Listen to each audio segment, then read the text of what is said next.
Welcome to episode 11. Woo! Episode 11. I can't believe we're at the last of our true explorative episodes. Yeah, I'd say this is the last of the going into individual stories for this season. But I'm very excited for the next two that are to come. Wrapping up on Halloween as well. Yeah, so exciting. Spooky times. Well, good news everyone. For this episode we're staying entirely local, and by that I mean all the cases that I discussed today are from Wales. I think this is a first for what we've recorded so far. It is indeed. I wanted to sort of focus on Wales because what we're discussing is a super common experience. There are loads of stories across the world. To name a few that aren't Wales based, the Bell Witch, for example, Amityville Horrors, the Battersea one, for example, and they've all been covered in huge detail by lots of different media outlets.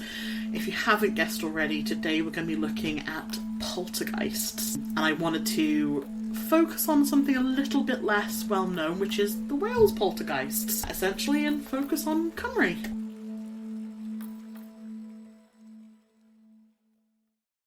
To begin, obviously we need to define what a poltergeist is opposed to a ghost, as they do have similarities, but I do think a distinction is important going into this.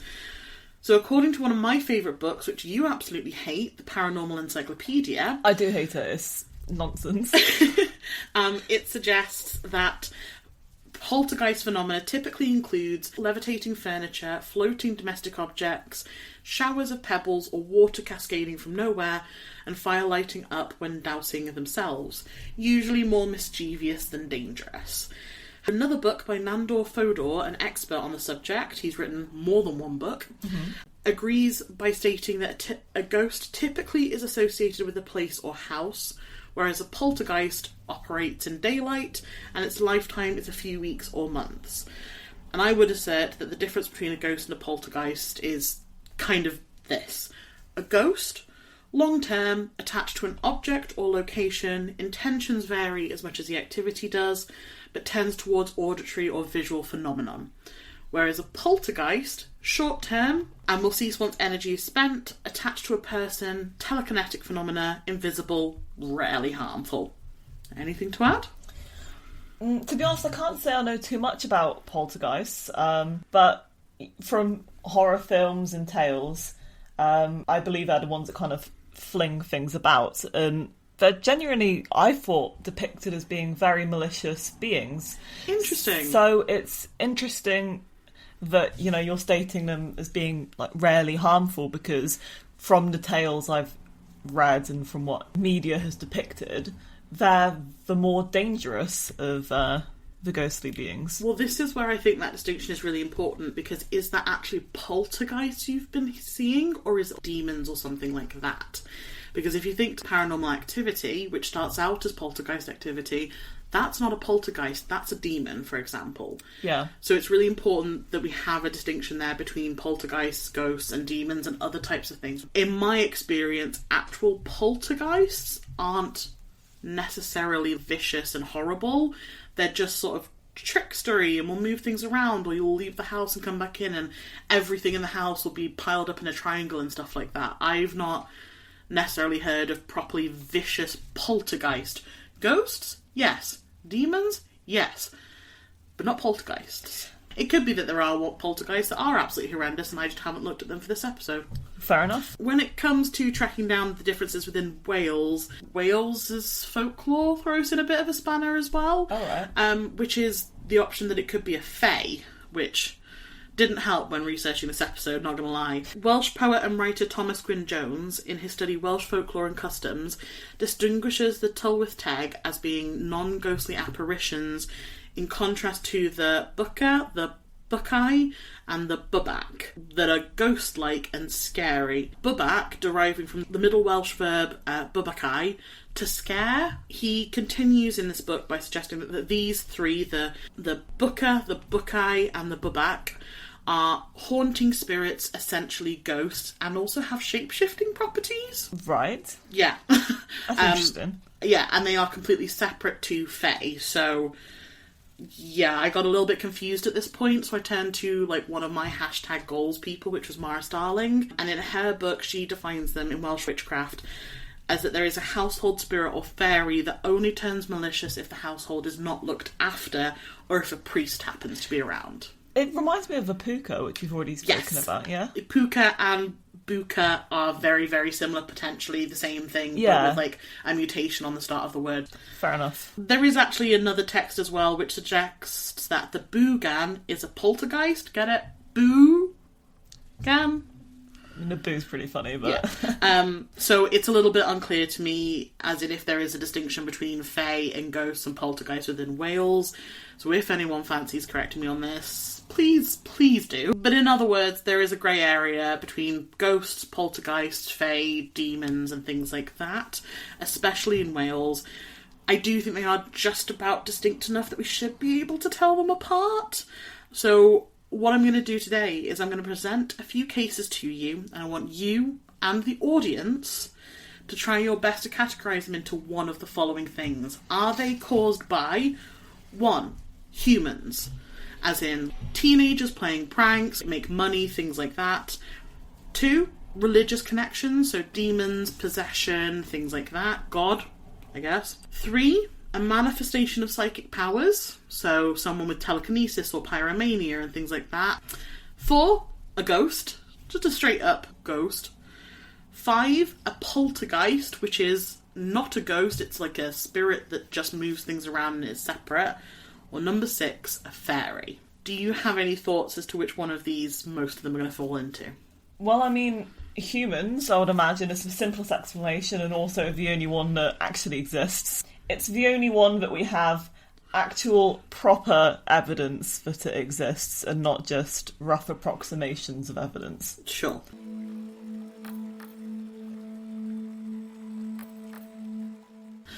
So number 1. To begin with, we're off to Aberystwyth. Within the town, there is a road called Penyffordd Road, on which some very normal houses apparently experienced the following: unexplained knocking and shuffling, and on one occasion a small white model boat toy was dropped into the lap of one of the people who lived there. Which one of the 6 do you think it might be? Human, religion, psychic, ghost, poltergeist, fairy? I mean, it's most likely a human, but I do actually have something that could kind of help with this conversation. Go for it. So, one time when I was living in my flat, you remember it, I woke up in the night to go to the bathroom and I heard shuffling, and it sounded like objects were being moved and displaced and everything. So I decided to bolt down the corridor, ready to throw hands because I thought someone was in the house. Yeah. No one was there, but it was very, very distinctly the noise of things being moved around. I went back to bed, my partner was like, what the hell are you doing? Also, if you're going to go and try and throw hands with someone, can you at least tell me so I can put my glasses on? So the next morning, I'm checking the house, the flat, and the building itself was really, really poorly maintained. Rox remembers it was like... Yeah, didn't you have like a blue bottle infestation at one point? In the basement. It was a creepy, creepy flat block. Anyway, I opened the kitchen cupboard and the food waste bin had been chewed through. Because a rat had managed to get in from outside through like this weird little hole in the wall that we blocked off. But that was an animal, but I could have sworn that there was someone in the house moving things around, but in reality it was just something I couldn't see, being a rat of some sort, shuffling containers under the sink. So I think that when we're discussing things like shuffling and knocking, you do have to consider the possibilities of there being some sort of pest. Absolutely, and I'm actually really glad that you brought up the idea of animals for this, because according to the Great British Ghost Tour, it suggests that there is a headless dog which roams this area, with the origin story relating to a giant and a very tight leash leading to the headlessness of said dog. Oh, that's really sad. Yeah, it really is. The dog is said to still wander the area looking for its owner. However, an alternative story for this that's slightly more feasible than a giant. There's another story of a dog who was left to guard a farm whilst the owner went to fetch a doctor for his daughter. Upon his return, his flock of sheep and lambs had all been decapitated. The owner, blaming the dog, then decapitated the dog. He thought the dog had attacked his flock. His daughter, once she was better, explained that actually the dog had protected her in the farm from a crazed beast that had done it. And what's interesting with this one is that Aberystwyth is also where the Beast of Bont is from. Right. And this story is also very, very similar to... Isn't it Gellert? That's the one. Yeah, and you can visit the dog's grave. I was literally just about to bring that up. Exactly. It's very similar to the story of Gellert, but the other end of the country. It is said that the dog still haunts the area around lambing season, and that whenever there is an ill child, it will be seen very, very regularly. Now, I personally feel like the activity I described earlier could relate to a dog. Snuffling, walking sounds, and bringing a toy and dropping it in its owner's lap. That sounds like a dog trying to play fetch to me. So I'm going for 4. Ghost. It's a ghost doggy. I mean, it could just be... If they're just kind of like seeing it around the area, it could literally just be a dog. It's headless. Could just not be seeing its head if it's bent down on the ground doing something. It depends on the angle you see things. I mean, I guess, yeah. I think it's a ghost puppo. I feel like a slightly strangely positioned dog is easier to believe than a headless ghost dog, but... It is, but also I just feel like a toy being dropped in the lap of someone, that is kind of difficult to dismiss, because it's not like you're sat there and you look down and, oh wow, there's suddenly a toy. Like, no, if something drops in your lap, you can be like, where is that? How is... What? It could have literally fallen off a shelf or a cupboard. True. There could have been shelves above where they were sitting. That's true. I couldn't find any more information about the actual poltergeist activity. My main point for this is I don't think that was a poltergeist. I think it was a dog, personally.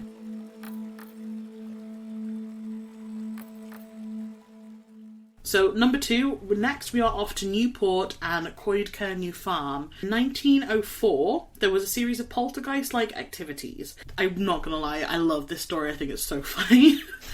Meat would disappear from plates within the kitchen and reappear smushed and shoved into glassware. A police officer was called to investigate, and a stick of butter was thrown in his face. Specifically, £2 worth of butter was thrown in his face. Butter was also spread all over the farmhouse, and the butter actually had like teeth marks left in it at times. All the family and servants in this farm swore to have nothing to do with any of this, and it often occurred where everyone was out of the house, where people would leave, they'd come back, butter smear. The family tried to keep it under wraps, but were unable to, and the news even spread as far as the London newspapers. So what do you think? 1, 2, 3, 4, 5 or 6? Well, firstly, I think the house would be absolutely stinking from rancid butter smeared everywhere and meat shoved into glasses. But that definitely sounds like a human's doing that. You know, if there's teeth marks being left in butter, someone in that house is a butter muncher and they just don't want to come clean about it. It could also, I feel like sleepwalking could be part of an explanation there. People do really strange things when sleepwalking, and they can, you know, they might just be going around taking a bite out of this or taking something from one place, think they're putting it in, let's say, the oven and shoving it in a cup or something. Yeah, a whole pound of meat, just smush, smush, smush.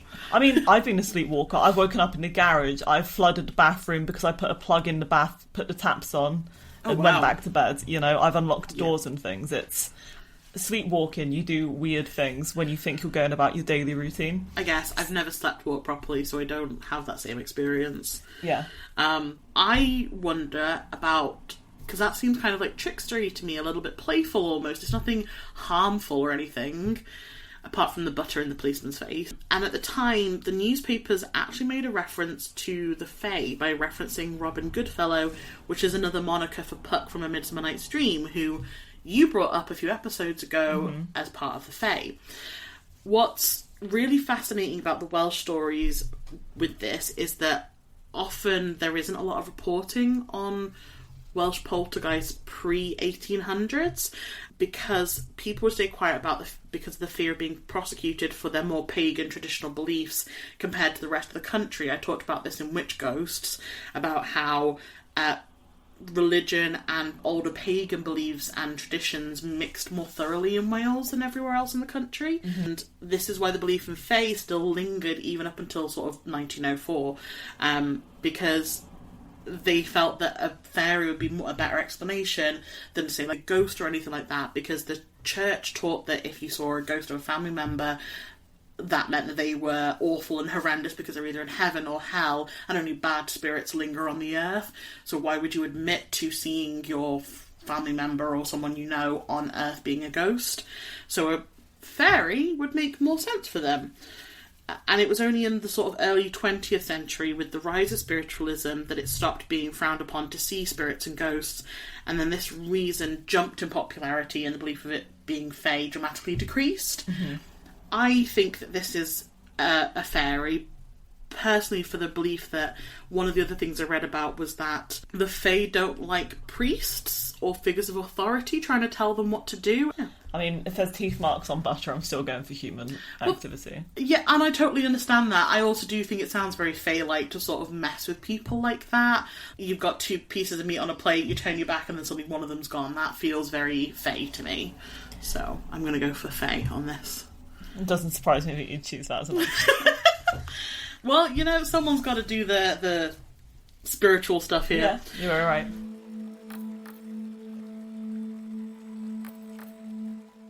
Number 3, we are off to Blaenau, Gwent. In New Tredegar, there is a supposed case of poltergeist activity which escalated to very, very violent activity, similar to kind of what you were talking about at the start of the episode. Yeah. The activity in this council house began with a family friend conducting a séance with a Ouija board, and this story will explain why I will never ever use one. Fair enough. The majority of the activity would take place in the bedroom, with the family's cats being too scared to go up onto the first floor. The entity has told the children of the family that it is going to slit their throats, and the wife wakes up regularly to find bruising and red marks on her skin.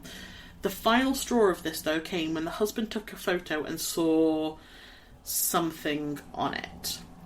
Can you describe what you can see, please? I mean, it looks like a bunch of laundry's being chucked on a doll. So, according to the husband, that is a blue-skinned little girl with a cap on, and apparently she has a tail. I can definitely see where the likeness to a child would come from. I can't quite tell if she's got blue skin, but it does look like a kid to me, I'm not going to lie. I mean, it's creepy and roughly child-shaped, sure. But, I mean, there's also a basket of laundry and loads of clothes around next to it, so it does kind of just look like laundry's either been chucked on something or draped over something. Okay. I mean, I feel like everyone's had the experience of put your coat on a chair and then you wake up at night and you look at the chair and you're like, what is that? Oh, absolutely, but that is a photo in the middle of the day. No, I know, 100%. It is in the middle of the day and it does look weird, but it's a blurry picture again. There's loads of laundry surrounding the area, so I feel it could just be chucked on it weirdly or kind of draped on it weirdly or entirely staged. That is absolutely fair enough. It could be entirely staged. The family said that they did not have anything to do with this. I'm just going to take the fact that you'll admit it's weird. That feels like a win. It is weird. It is creepy, and I would flinch if I walked into a room and I saw that. I'd be like, yeah, and I'd flinch. I wouldn't necessarily take out my phone and be like, click. Snap, yeah. Yeah. So the family has called in priests and paranormal experts to help with this situation. As far as I'm aware, there wasn't a conclusion to it from the articles I read, but I think they probably moved out and then the activity stopped. What do you think of the options then? Do you think it is human, religious, psychic powers, ghost, poltergeist, or fairy? Well, we know what I think. If I had to pick something spooky to attribute it to, then I would probably say it was a poltergeist or a demon. Because if you're saying that the poltergeists are not threatening people and it's more demonic activity that kind of gets attributed to poltergeists, then, could be a demon. I'm doing air quotes.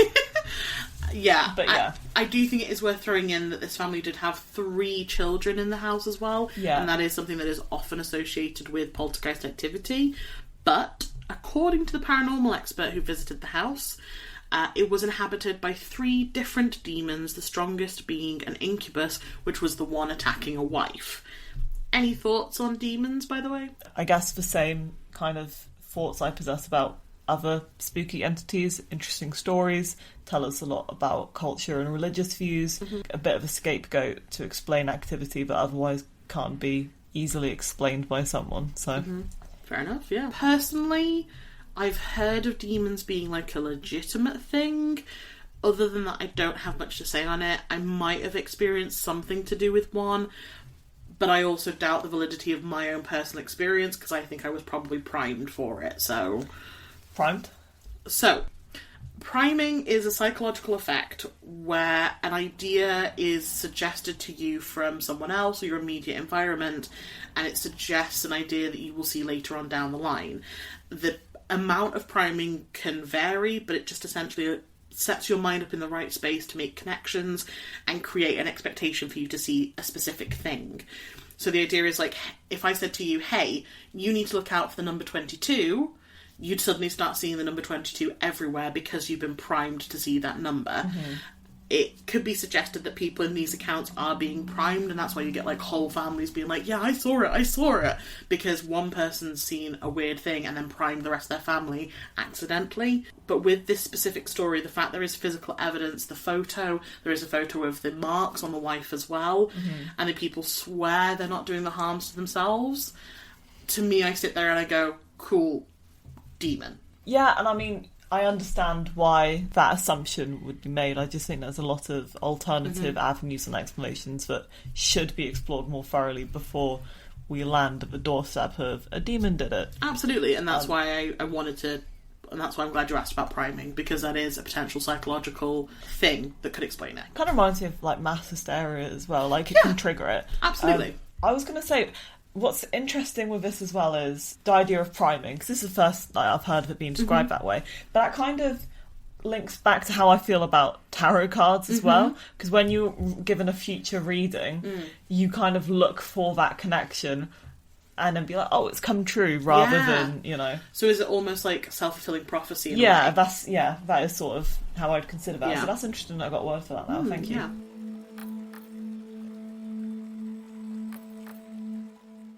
For number 4, we're going to keep pretty local to us, and we're heading just down the road to Bargoed. This is a really well-discussed case by the... I don't know if victim's the right word, but like the person that experienced the most of it. Right. And he has talked about it extensively. That he's got multiple YouTube videos where he's talked about his accounts, and his mother's related his accounts as well. And I'm not going to lie, that the YouTube videos seem pretty, like, honest accounts. It's just him sort of just showing his life. They're one-off videos in, like, 500 plus videos where he's just sort of detailing his life living in Bargoed. Okay. And it's actually really sweet. They do a video going to, like, Christmas markets in Cardiff and stuff, so it feels very legitimate when he's telling about this. Back in 1969, Andrew Dexter lived in Gladstone Villa, and the activity actually began when he was born. Comparing to our last story, the activity is pretty mild. Lights flickering, footsteps, objects being dropped loudly in other rooms, electrical cables being pulled by invisible forces. The family would leave and come home to find all the furniture in the house had been moved around. The worst of the experiences were from Andrew's grandfather, who had a bottle thrown at him, and Andrew, who woke one night to feel a pressure on the bed. Being a little kid, he went downstairs to be like, there's something on my bed. Grandad came back upstairs with him and they found claw marks down the long sheets, but they believe that this was down to the ghost of a dog that belonged to Andrew's grandfather called Tovey.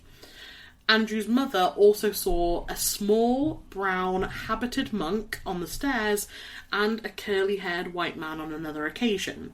Interestingly, all of these sightings and apparitions and things happening all occurred when people were looking over the left side of their body, which I thought was a really random detail. Thoughts? Yeah, that is a really, really random detail. You seem to think he's being quite genuine, and people, you know, by and large, don't just flat out lie about things, so I'm not just going to say, no, he's lying about everything, because honestly, I have no idea. That's not really for me to judge.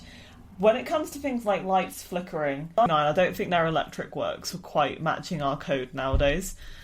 Yeah, that's fair. So I'm reluctant to attribute that kind of thing to ghostly activity. I mean, not just move into an old house and see the amount of electrical work that has to be done to it, you know? Things like, when it says electric cables being pulled, I'm more wondering if that's more just kind of like falling, if it's not correctly plugged in, that sort of thing. But, you know, I couldn't explain why someone would see a small monk on the stairs. What do you think then? Are the options? I mean, maybe based on what you said, poltergeist. Okay. If we are attributing it to something spooky, because that does sound more like poltergeist activity. Why do you think it's a poltergeist as opposed to a ghost? Just kind of from what you've said about things being like moved around and stuff, from my understanding, ghosts don't move things around. I mean, the light flickering, if we're not saying it's bad electrical work, could be ghosts, but the objects being loudly dropped, cables being pulled, bottles being thrown, that sounds more typical poltergeist activity than what you said attributed to ghosts. So do you think that there could be 3 things at this house? The white-haired man, the monk, and then a poltergeist as well? Yeah, it could. Interesting. It could be, there could be multiple things. Apparitions, thingies. Do you know what? I hadn't actually considered that as an option. Oh, really? No, yeah, it hadn't crossed my mind. I was like, no, it's going to be one or the other. What did you think it was? I go for the thing of ghost, and part of the reason for this is because a medium who did visit the property confirmed that there were spirits there who had unfinished business and were earthbound, meaning they couldn't, zip in and out of the ethereal plane. They were fixed on living in the world. So I think ghost, because we've got 2 apparitions. Since this experience, Andrew has discovered that there is a monastery located nearby and that very old tunnels do run underneath the house, so could explain why there's weird people there, why there's a poltergeist maybe. Oh, if old tunnels running under the house, and it really could be like rats and rodents and that sort of thing, or even worse, a creepy person who's actually broken into the house. That's horrifying. Stop. Yeah.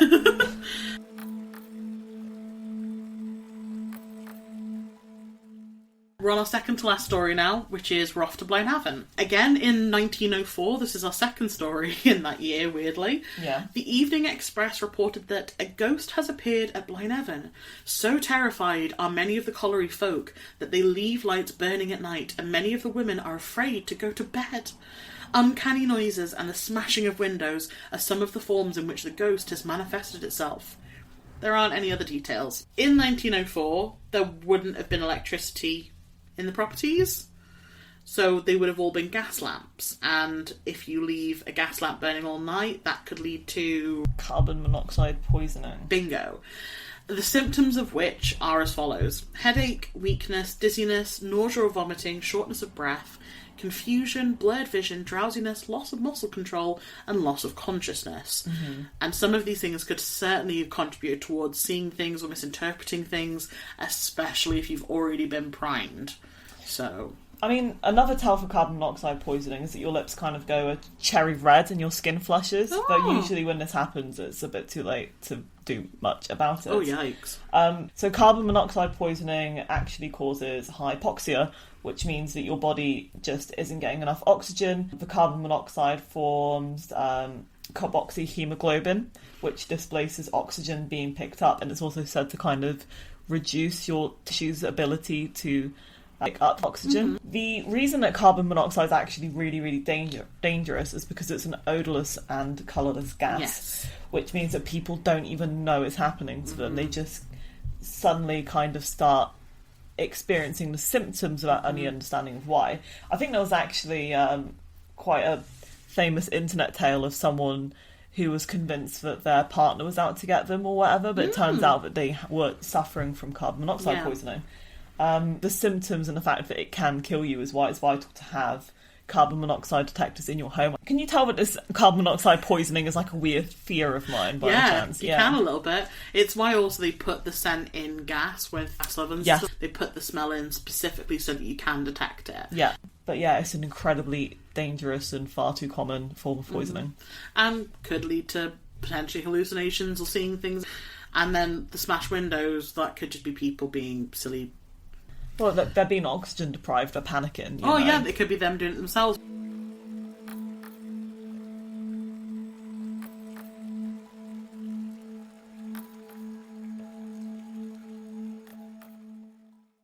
My last story is pretty well documented and actually really well presented in the documentary series Paranormal, The Girl, the Ghost and the Gravestone, and I watched it with my partner, and I'm not going to lie, we both were sat there like, this is impressive. We really, really enjoyed how it was presented. All right. It was done by a Welsh-speaking lady, which was fantastic, and it was really, really interesting to watch.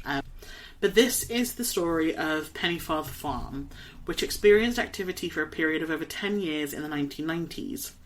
Strange things in the area began with a Marian apparition in 1997, which apparently healed the 2 Irish tourists that were seeing it. For a reminder of what a Marian apparition is, please check out episode 1. But that's how this whole thing started. The activity then intensified and became more specific to the farm when a headstone was discovered in the garden for a young woman named Jane Jones, who died in 1778, aged 15. As soon as the headstone was moved, the activity in the farm began. Objects began to move by unseen hands. There were over 200 markings that appeared on the wall on various different surfaces. But interestingly, any words that came up were in Welsh, including the Welsh words for peace, monk, as well as child and disabled. And what's really fascinating about those last 2 words is that the inhabitants did have a 15-year-old boy in the house who had Down syndrome. Right. So these words that were coming up in Welsh were related to the family that were living there. What's even more interesting is that this was an English family. They did not speak Welsh. The child was also heard by his grown siblings talking to someone else who replied in Welsh. They heard the other voice, and then the boy spoke back in Welsh. When asked who he was talking to, he responded with a monk. Do you know anything about the connection between teenagers and poltergeists? I mean, the only thing this is not the intended connection you think of at all, but I'm just thinking about stroppy teenagers flinging things about. And actually, you're closer than you think. Oh, right. There is a huge connection between the idea of teenagers and poltergeists, and that it's teenagers crying out for attention, throwing their voice, moving things, setting up pranks, things like that. I see. And according to Dominic Walker, who is a former Bishop of Monmouthshire, the Catholic Church actually agrees with that and usually associates poltergeist activity with the teenage inhabitants. Mm-hmm. Quote, the poltergeist is often attached to a young person, and usually will find someone in the family who it's attached to is under great stress. When do you go through great stress? When you're a teenager. Yeah. Resuming quote. The person also seems to internalise their problems and not let them out. Then you end up with this build-up of energy. I cannot say for certain that it was anyone in the family, and to this day they deny any involvement and are very convinced of the validity of their claims. And to be fair, apparently it did appear in front of their eyes at times. However, there was a lot of stress happening in this house. The family moved from England to a very rural, mostly Welsh-speaking part of Wales, and the mother and son were at home a lot of the time because the father was a head teacher. Another interesting fact about this is that he actually taught chemistry. Oh, cool. So he was a science man. Interesting. And he believed that this stuff was going on. He didn't think it was anyone in his family. We've talked before about how energy can manifest when heightened, so my theory of more energy, more ghosts, and this kind of echoes it here where more stress, more energy, more stuff for poltergeist to do with it. You give me a look. Yeah, it's because we're looping back to the previous conversation of energy being used instead of emotions. Mm-hmm. And emotions aren't energy. I just don't think that's the two should be used like that. When you pick up on emotions and feelings and vibes, it's an evolutionary trait in you to be able to kind of detect that in other people. Mm-hmm. It's, really fundamental for developing societies and socializations and understanding people. You see it with animals. They can see when other creatures in their species and sometimes beyond their species are distressed. Mm.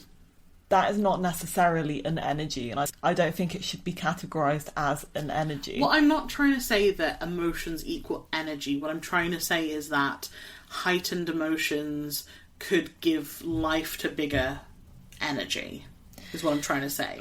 But it's, again, what are we saying is ghost energy? How are we categorising that? Because if we're saying that, let's say ghost energy is thermal energy, how does someone being stressed lead to a massive impact in the thermal energy of a ghost being able to do things, other than, maybe they're running a little bit warmer, but that, mm-hmm. We can't claim that that's the same impact.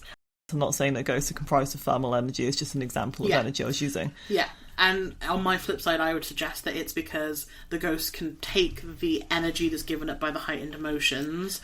And another expert in the field of poltergeists, Guy Playfair, suggests that a poltergeist is like a football of energy, exuded from teenagers and taken up by footloose, mischievous spirits. No? It's, again, energy. What energy? What form? You know, if there was just any more detail. In this location, we have two potentially upset spirits, Jane and the monk. Right. Why the monk would be upset? Not a foggy. No idea. Not a clue.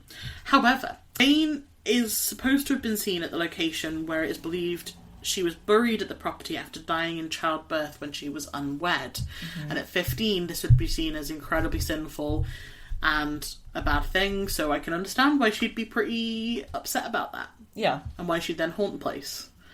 So, despite how frustrated you get with the idea of energy, what do you think of this then? 1, 2, 3, 4, 5 or 6? Amalgamation, it's ghosts and poltergeists, if that's how we're categorising it. I'm a little bit uncertain on this one, I'm not going to lie. I think there is reasons that it could be human, but if it is human, I don't know if it achieved the effect, because they had to then sell the house later on at a lower rate, so it kind of achieved the opposite thing if it's fame. It could be ghosts. I've got to say, I really don't understand where you draw the line in your mind between, like, what's reasonable and what's not reasonable. Yeah, I don't know if I do either. I'm baffled. Fair enough.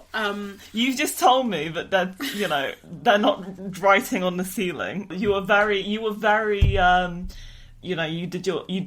then you've turned around and gone, yeah, it could be humans, after doing your best to try and get it across to me that it wasn't there. I don't know if it was them or not. You can say that about literally everything about the story, though. You could indeed. So I don't know, this one particularly sort of sat me there and I went, I don't know about this. Okay. Whereas some of the others felt a little bit more... genuine? Yeah, spooky to me. Okay. I don't know. I get where your confusion comes through on my line on stuff.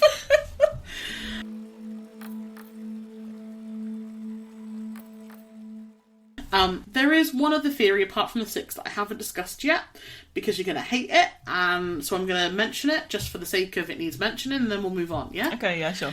One theory is that poltergeists are attracted to ley line locations as a hub of energy that they can play with. Yeah, and that's why I'm saying that, and we're going to move on. Yeah, because it's a theory. I don't even like that theory. Okay. So, having looked at these stories, to me, what has become very clear is that poltergeist as a unique, specific category itself is unlikely. Yeah. From what I've researched and looked into, they are actually usually one of the other 6 reasons I mentioned, and I do think that it's probably just a ghost that happens to exhibit more physical phenomena. So it brings it back to that German origins for the word of noisy ghost. Mm-hmm. I don't know necessarily anymore if I think that poltergeists are a thing, or whether it's just a spirit there that likes to mess around in a different way, or if it's just a fairy that happens to be like pissed off with you.